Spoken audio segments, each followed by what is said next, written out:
नमस्कार विद्यार्थियों, हम पढ़ रहे थे भारत का भौतिक स्वरूप कक्षा 9 के अंदर प्रायद्वीपीय पठार के बारे में आज अध्ययन करेंगे कि प्रायद्वीपीय पठार की स्थिति क्या है। इससे पहले हमने उत्तरी मैदान के बारे में पढ़ा था, आज हम पढ़ेंगे प्रायद्वीपीय पठार। जो प्रायद्वीपीय जो पठार है वह मेज की आकृति वाला स्थल है। कैसा स्थल है? यह है एक मेज की आकृति वाला स्थल है। मतलब किस तरीके से लगता है ये प्रायद्वीपीय पठार? एक मेज के समान लगता है। किसके समान लगता है? मेज के समान लगता है। पुराने क्रिस्टलीय व आग्नेय तथा रूपांतरित सेलों से बना। किससे बना ये? पुराने क्रिस्टलीय आग्नेय रूपांतरित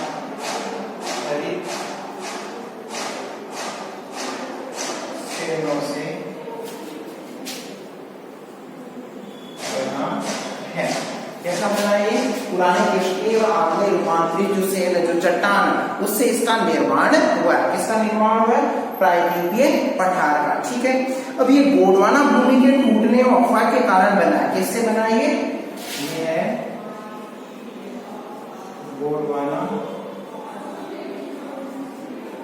भूमि के टूटने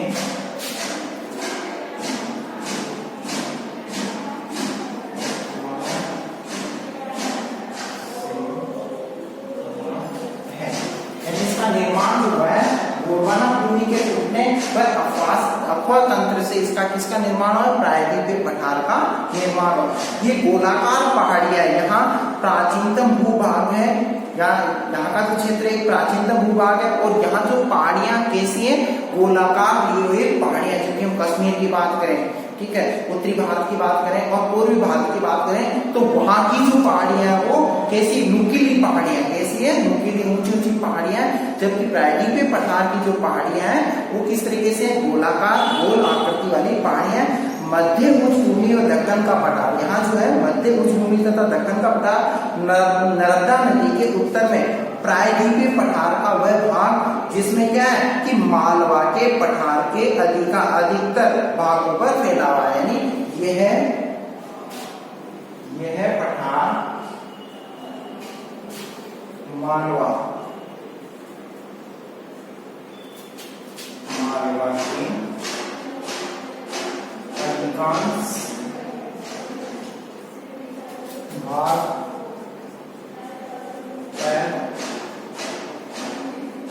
फैला हुआ है। मतलब ये पठार मालवा के अधिकांश भूभाग में फैला हुआ। प्रायद्वीपीय पठार जो है वो मालवा के अधिकांश भूभाग पे फैला हुआ है। ठीक है। और दूसरी चीज कि मालवा के अधिकांश क्षेत्र में, इस क्षेत्र में बहने वाली जो नदियां हैं, इस क्षेत्र में यानी प्रायद्वीपीय पठार में जो बहने वाली जो नदियां हैं, जिसमें चंबल, बेतवा, ये नदियां क्या कर रही है? इस क्षेत्र के अंदर बहने वाली नदियां चंबल, बेतवा के दक्षिण पश्चिम से उत्तर पूर्व की ओर बहती है। यानी ये क्या करती है? दक्षिण पश्चिम से उत्तर पूर्व की ओर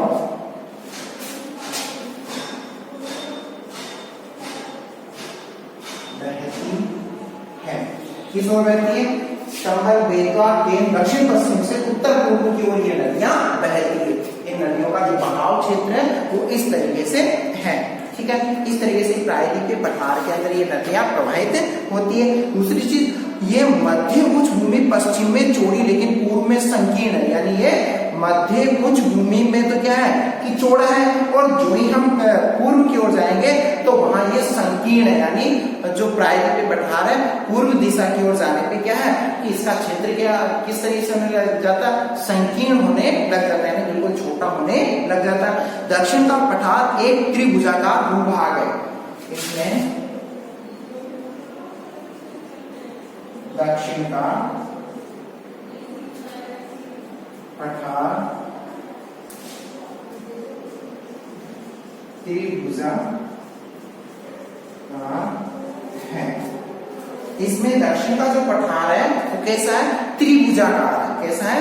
त्रिभुजाकार है दक्षिण के और दक्षिण के पठार के पूर्वी और पश्चिम सिरे पर, यानी दक्षिण के पठार के पूर्वी व दक्षिणी सिरे पर पूर्वी तथा पश्चिमी घाट स्थित है। यानी दक्षिण के पठार के अंदर, दक्षिण का जो पठार है उसके पूर्वी व पश्चिमी सिरे पर, यानी पश्चिम वाले हिस्से पे पूर्वी तथा पश्चिमी पठार स्थित है, यानी पश्चिमी घाट स्थित है। पश्चिमी घाट इस क्षेत्र के अंदर स्थित है। और पूर्वी घाट का जो विस्तार वो सतत नहीं है, यानी पूर्वी घाट का जो विस्तार वो क्या नहीं है?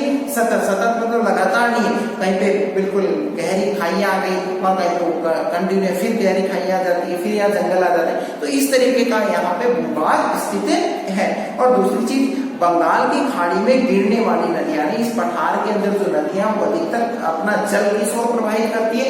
बंगाल की खाड़ी की ओर अपना जल लेके जाती है। प्रायद्वीप के पठार की जो नदियां अधिकांशतया अपना जल बंगाल की खाड़ी की ओर लेके जाती है। और पश्चिम घाट में पर्वतीय वर्षा होती है। पश्चिमी घाट के अंदर जो वर्षा होती है वो कैसी वर्षा होती है? पर्वतीय वर्षा होती है। और दूसरी चीज, पश्चिमी घाट में पर्वतीय वर्षा होती है। पश्चिमी घाट की ऊंचाई उत्तर से दक्षिण की ओर बढ़ती जाती है। मतलब पश्चिमी घाट की जो लंबाई है वो उत्तर से दक्षिण की ओर जाएंगे तो क्या होने लग जाती है? बढ़ने लग जाती है, बहुत बड़ी होने लग जाती है। और प्रायद्वीपीय पठार की जो एक विशेषता है वो यहाँ पे काली मृदा है। प्रायद्वीपीय पठार में कौन सी मृदा है? मृदा यहाँ काली मृदा विद्यमान है। यहाँ कौन सी मृदा विद्यमान है? काली मृदा यहाँ पे विद्यमान है। और दूसरी चीज, जिसे दक्कन ट्रेप के नाम से जाना जाता है, इसे क्या कहते हैं? दक्कन ट्रेप।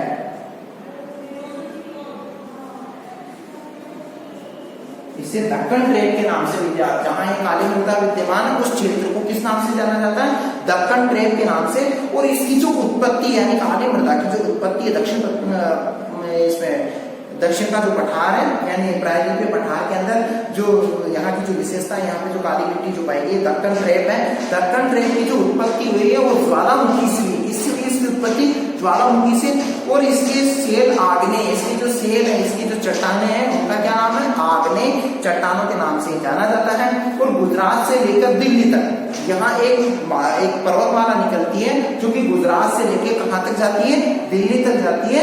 और दक्षिण पश्चिम एवं उत्तर पूर्व दिशा में फैली, यानी दक्षिण पश्चिम और उत्तर पूर्व दिशा के अंदर ये फैली है। इसे कर्क रेखा के नाम, जिसे हम क्या कहते हैं? अरावली पर्वत श्रृंखला के नाम से भी ये जानी जाती है। ठीक है, तो इस तरीके से प्रायद्वीपीय पठार के बारे में हमने अध्ययन किया। अब भारतीय मरुस्थल के बारे में अध्ययन करेंगे। भारतीय मरुस्थल, भारतीय मरुस्थल की क्या स्थिति है?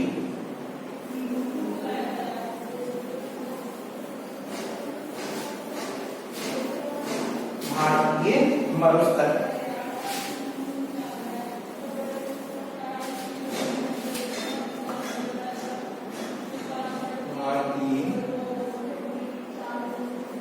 मरुस्थल, देखो भारतीय मरुस्थल है, इसका भी नाम बहुत ही उच्चतम श्रेणी के अंतर्गत आता है। देखो ये अरावली पहाड़ी के पश्चिम किनारे पर थार का मरुस्थल स्थित है।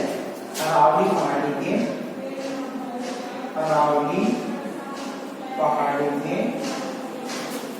पश्चिम में, इस और पश्चिम में थार का मरुस्थल स्थित है। अरावली पहाड़ी के पश्चिम में थार का मरुस्थल जो स्थित है इसे क्या कहते हैं? भारतीय मरुस्थल के नाम से ये जाना जाता है। और यहाँ जो बालू की टीपों से ढका है, यहाँ क्या है? सबसे ज्यादा बालू के टीपे स्थित है। यहाँ बालू के टीपे स्थित है और 150 किलोमीटर तक चौड़ा है। मतलब यहाँ जो चौड़ाई है वो कितनी बताई गई है, 150 किलोमीटर, 150 मिलीमीटर यहाँ पे वर्षा होती है। 150 सेंटीमीटर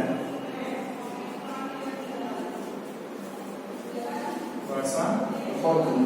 मतलब यहाँ जो वर्षा होती है वो कैसी होती है, 150 सेंटीमीटर तक यहाँ वर्षा होती है।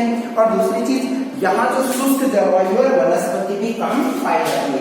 जलवायु कैसी बताई गई है, शुष्क जलवायु, और वनस्पति की जो स्थिति वो कैसी बताई गई है, बहुत ही कम पाई जाती है।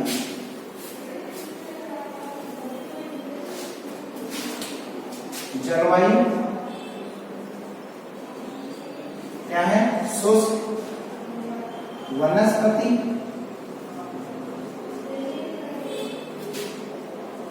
कम है। वनस्पति की जो स्थिति वो कैसी बताई गई, कम है, यानी बहुत ही कम वनस्पति यहाँ पे विद्यमान है। और यहाँ जो नदियां हैं, नदियां वर्षा काल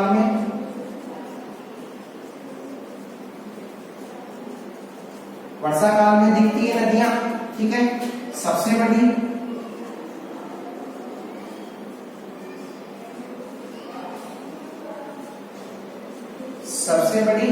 लूनी है। सबसे बड़ी नदी कौन सी है, लूनी है। सबसे बड़ी नदी यहाँ पे लूनी है। यह नदियां अपना पानी, अपना जल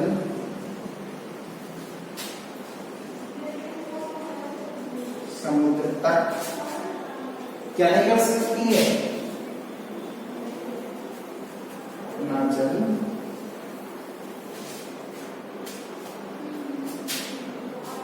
यह नदियां अपना जल समुद्र तक नहीं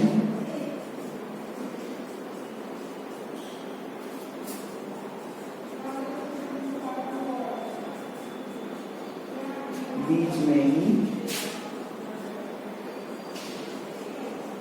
सूख जाती है। यानी ये जो नदियां हैं अपना जल कहां तक नहीं ले जा पाती है, समुद्र तक नहीं ले जा पाती। और यहाँ जो है एक बरकान यानी अर्धचंद्राकार बालू के टीपे भी यहाँ पाए जाते हैं। यानी जो बालू के टीपे हैं वो किस तरीके से पाए जाते हैं, जिनको किस नाम से अर्धचंद्राकार होते हैं, जिनको बरकान कहते हैं। यानी बालू के जो टीपे हैं अर्धचंद्राकार अवस्था के अंदर जो पाए जाते हैं उनको बरकान के नाम से जाना जाता है। और यहाँ की ये जो विशेषता है, यहाँ अगर ये क्षेत्र देखना है तो जैसलमेर के अंदर सबसे ज्यादा ये क्षेत्र पाया गया है, वहां पे ये है। नेक्स्ट जो बिंदु है वो है तटीय मैदान। अब देखो तटीय मैदान प्रायद्वीपीय पठार के किनारों पे जो संकीर्ण तटीय पट्टियों का विस्तार है। प्रायद्वीपीय पठार के वहां पे क्या है कि प्रायद्वीपीय पठार के वहां संकीर्ण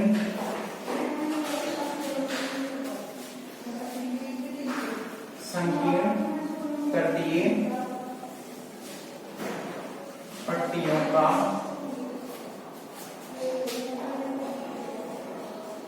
निर्माण है। मतलब वहां पे कौन सी पट्टियां पाई गई है, वहां संकीर्ण तटीय पट्टियां स्थित हैं, ठीक है। और दूसरी चीज कि अरब सागर से लेकर पूर्व की बंगाल की खाड़ी तक विस्तृत है। ये है अरब सागर से बंगाल की खाड़ी तक स्थित है। ये कहां से कहां तक है, अरब सागर से बंगाल की खाड़ी तक स्थित है। अरब सागर से लेके कहां तक स्थित है, बंगाल की खाड़ी तक ये स्थित है। और दूसरी चीज इनमें ये चीज बताई गई है कि बंगाल की खाड़ी तक स्थित है, लेकिन अरब सागर के बीच स्थित एक संकीर्ण मैदान है। अरब सागर के बीच में एक संकीर्ण मैदान भी बताया गया है। अरब सागर के मध्य एक संकीर्ण मतलब बहुत ही कम चौड़ा संकीर्ण मैदान है। कैसा मैदान बताया गया, एक संकीर्ण मैदान वहां पे स्थित है। और दूसरी चीज यहाँ जो संकीर्ण मैदान है तट के उत्तरी भाग को कोंकण यानी तट का जो उत्तरी भाग है, तट का उत्तरी भाग कोंकण है।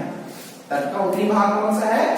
कोंकण। किस नाम से जाना जाता है? ये कोंकण के नाम से जाना जाता है। इसको क्या कहते हैं?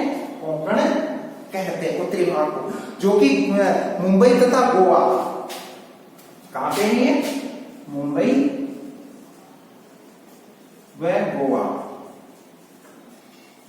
का क्षेत्र, मुंबई व गोवा का क्षेत्र, तो किस नाम से जाना जाता है? मुंबई व गोवा के क्षेत्र के नाम से जाना जाता है। ठीक है। अब दूसरी चीज इसके अंदर ये चीज तो स्थित नहीं है, बंगाल की खाड़ी यानी सॉरी, इसमें जो दक्षिण भाग को मालाबार तट कहा जाता है। दक्षिण भाग को किस नाम से जाना जाता है? दक्षिण भाग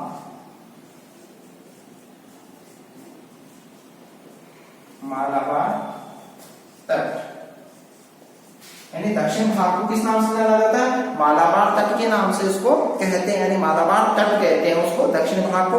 बंगाल की खाड़ी के साथ विस्तृत मैदान, चौड़ा एवं समतल है। बंगाल की खाड़ी के पास वाला जो मैदान है वो विस्तृत है और चौड़ा भी है। कैसा है? विस्तृत भी है और चौड़ा भी है, यानी बहुत बड़ा मैदान है। और जो जिसे यानी उत्तरी भाग में इसे क्या कहते हैं? उत्तरी सरकार कहते हैं। बंगाल की खाड़ी वाले, बंगाल की खाड़ी वाले भाग को उत्तरी सरकार कहते हैं। यानी बंगाल की खाड़ी का जो भाग है उसको किस नाम से जाना? विस्तृत चौड़ा है, उसको उत्तरी सरकार के नाम से जाना जाता है। किस नाम से जाना जाता है? उत्तरी सरकार के नाम से इस भाग को कहते हैं। ठीक है। और दूसरी चीज कि यहां दक्षिण भाग को कोरोमंडल तक, और दक्षिण का जो भाग है, दक्षिण भाग कोरोमंडल तट है। मतलब दक्षिण भाग को किस नाम से जाना जाता है? कोरोमंडल तट के नाम से जाना जाता है। दक्षिण भाग को कोरोमंडल तट के नाम से जाना जाता है।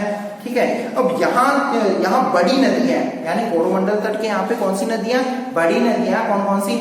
महानदी, कावेरी, गोदावरी, कृष्णा। ये नदियां इस क्षेत्र के अंदर अपने जल को प्रवाहिमान करती है, अपने जल को बहाती है। ठीक है। और यहाँ डेल्टा का निर्माण, बहुत बड़े डेल्टा का भी निर्माण होता है। यह चिल्का झील पूर्वी तट पर स्थित है। यहाँ सबसे महत्वपूर्ण जो झील है, चिल्का झील यहाँ पे स्थित है। ठीक है। नेक्स्ट बिंदु हमारा द्वीप समूह के बारे में अध्ययन करेंगे। नेक्स्ट और अंतिम जो बिंदु है वो हमारा है द्वीप समूह के बारे में अध्ययन करते हैं।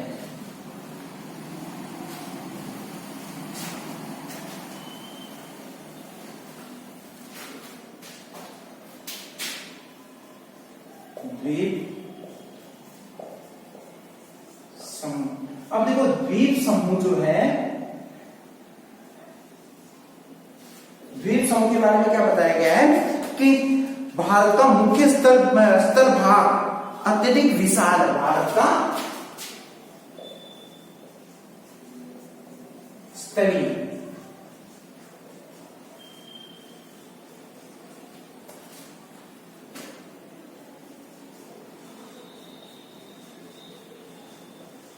भारत का स्थलीय भाग कैसा बताया गया? विशाल बताया गया, बहुत बड़ा बताया गया है। ठीक है। और केरल के मालाबार तट के पास स्थित लक्षद्वीप की स्थिति को स्थित, यानी केरल के जो केरल है, केरल का जो मालाबार तट है वहां पे जो द्वीप है वो लक्षद्वीप समूह है। केरल के मालाबार तट के पास, केरल के मालाबार तट के पास, केरल के मालाबार तट के पास लक्षद्वीप,